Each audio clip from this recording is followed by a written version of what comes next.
امبارح يا اخواتي بيطلع علينا الشيخ علي الخطيب وبيقول مجلس الشيعي الأعلى ما له علاقة إنه يستقبل نازحين روحوا لعند الدولة.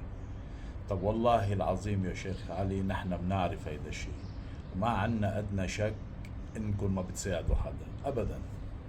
ما هو يلي عم بيصير إنه حزبك بيفتح الحرب والدولة بدها تنظف وراه، حزبك بدمر والدولة بدها تعمر، حزبك بهجر والدولة بدها تشوف شو بدها تعمل.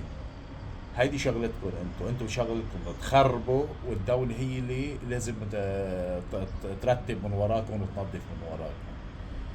هيدي هي الشغلة، نحن بنعرف هيدا الشيء، بس الأهم إنه اليوم صارت البيئة عندكم هن يعرفوا هيدا الشيء. من كم يوم بيطلع الإيراني بيعترف إنه فتحوا حرب ودمروا البلد بلبنان كرمال الإيراني وهو باعترافه، واليوم حضرتك ما بدك تستقبل أهلك وناسك يلي نزحوا بسبب تهور حزبك الإيراني. هيدي العصابة المحظورة يلي هي على أراضي اللبنانية. بس بنوعدكم وعد إنه بس تنتهي هيدي الحرب الدولة رح بتحاسب الكبير، من الكبير للصغير بهيدي العصابة المحظورة إن شاء الله بإذن الله.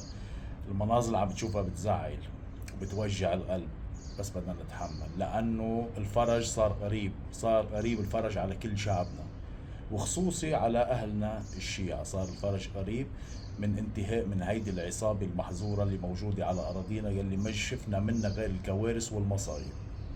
تحياتي.